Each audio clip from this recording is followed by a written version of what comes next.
Cigars with Avocado. I'm Avocado.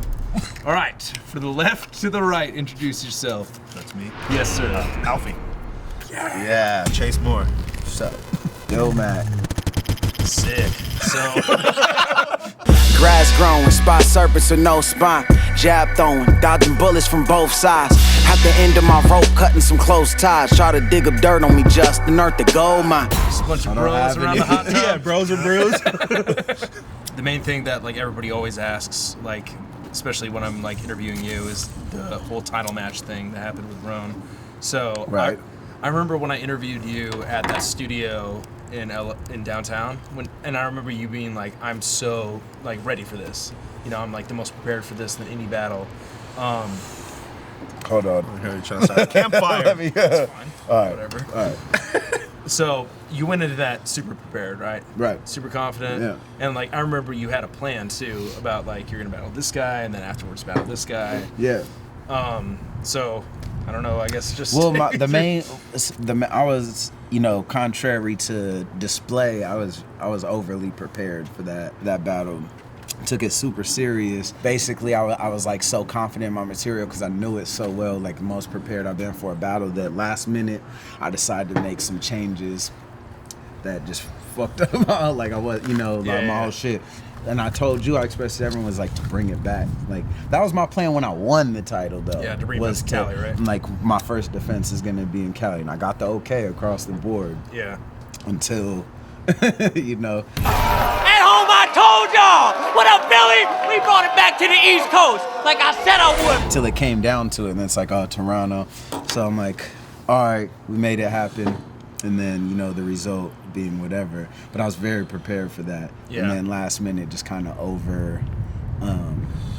I think I got overconfident in how prepared I was, making last minute decisions that, ultimately made my performance a lot less impactful than they would have been had I just stuck to my plan, Do you feel like battling at 3 a.m. in front of Toronto affected that though? Like, Yeah, but my outlook on that too, though, is like adjust to any circumstance. Things could be said about that or whatever. And to be real, I was like on the spot, like lightweight rattled about how like the like hegemony in the building, like when we both took, like it was very clear what the vibe was in the room and what the crowd wanted to happen in that battle. Yeah. But I love going against that, so I'm like, whatever. But it was, it was a factor. But, at the end of the day, it was all on me. And I still, to this day, think if I just would have executed how I originally planned without making all these drastic changes, that it would have been a different outcome, But Word. It is what it is. Word. Chase, were you watching that, like on the live feed? Yeah, I was on tour. And I got the pay-per-view. And I wasn't watching on the live feed, but I watched it like a couple hours after it happened. I watched it in the hotel room. Yeah, I watched it. What were your thoughts? It was like, because the thing is He like, heard my I knew it material. all. I knew all the material. So like the way that Ill had showed me it was like crazy. You know what I mean? But you know what? It's one of those things where, of course, I'm like, fuck, I want him to win and shit. But I kind of knew that like what it would turn into, because the thing about losses in battle rap is it matters, but in the long run, it kind of doesn't, because people win and lose all the time in boxing and shit like that. So I just knew that it would result into like the space we are now musically. You know what I mean? I kind of knew that right away. I was like, okay. But yeah, it was disappointing as from like a fan's perspective, but it was like I knew it would be all good because things happen, bro. Battling is like it's like boxing, man. The best fighter in the world can get knocked the fuck out. It just to happens, identify the exact factor too that really threw everything off, aside from making some material changes, was like just really like getting feedback from one person and then changing my whole approach. Like, someone saying like, oh, you should slow everything down, talk to him, which my original game plan was to go in like screaming, right? And all my shit was based off of like, you have to rap with me, like I know you can. And then at the end, I felt like I was so confident. I got some feedback and it's like, nah, slow everything down, talk to him like how he would do or something, like a Pat Stay like would slow it and talk to him like, but I was like, all right, fuck it, I know my material, I'll just slow everything down, do this. And that's what like the results, even in my first round, of like forgetting my shit because it wasn't muscle memory how I was rapping it at the venue. It wasn't muscle memory anymore. Like I was making manual changes on the spot, you know what I mean? And that's, at the end of the day, is just purely my fault, like an overconfidence thing, which, you know, will happen. So when that happened, did you like, at the end, were you like, I lost? Did you feel like you lost? Yeah, because I felt like regardless of my material, I was like immediately disappointed with my own performance, you know? And for me, that's always what's more important than a win or a loss on a record or whatever is, did I perform how I came to perform? Yeah. And that's not how I came to perform. So therefore it was a loss regardless of that. Even if I would have won, it like in my mind it would have had an asterisk. Like, no, that isn't how I meant, you know, how I intended to, how I practiced, you know. That kind of fucked up your trajectory that you plan on having. So what happened after? Because I feel like people always hit me up, they're like, oh, like, where's Illmac? Like, why don't you get Illmac? Like, even on these Blackout 7 announcements, people are like, Illmac's next, right? I've been getting hit up a lot about Blackout 7. Yeah. So, I mean, where was your head at after that battle? Because, like, you had this trajectory of, like, I'm going to battle this guy, and have, like, the most battles in a year and, like, win for the chain. Right.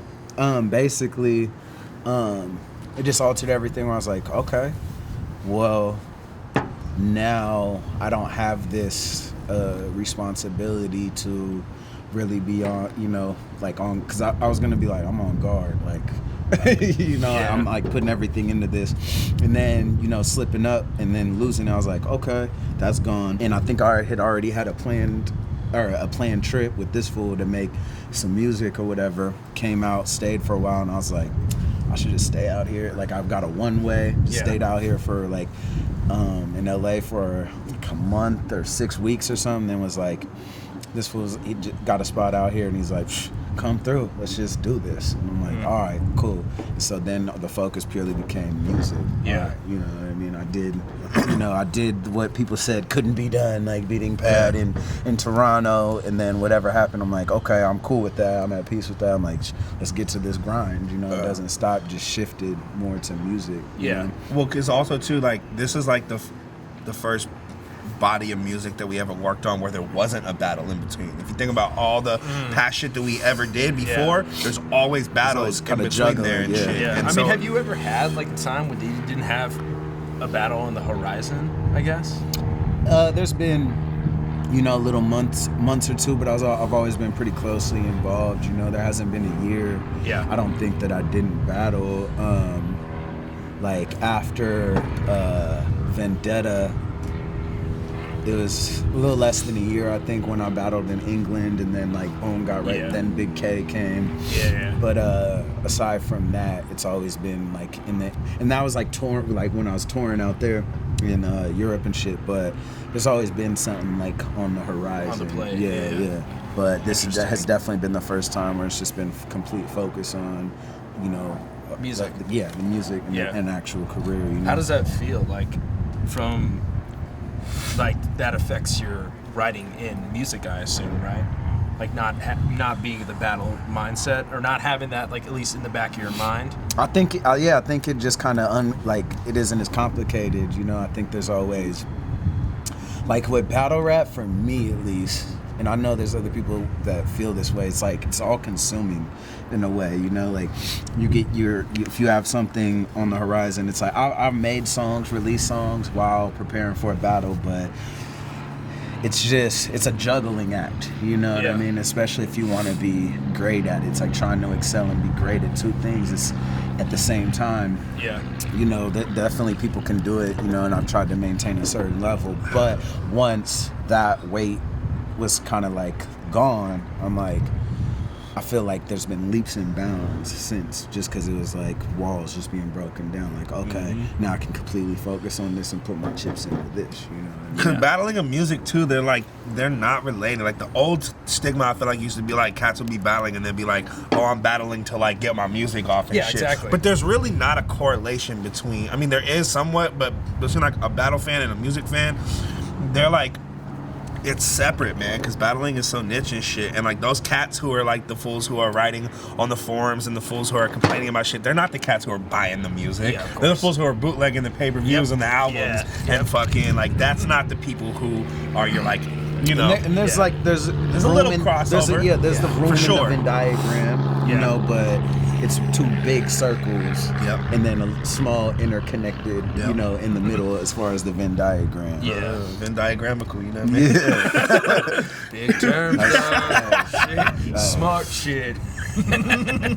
Brainiac. Think about it. Temple tap. My hand's numb, by the way. if my form isn't right holding this cigar, my hand is numb. It's cold out here. A lot of people sleeping, let them hit snooze. Just blew the kiss of death, only time my lips move. Snakes around my head like Medusa's weed. Reaper in the background on my lucid dream. Devil on my shoulder and I can't resist him. So the angel on the other's feeling pessimistic.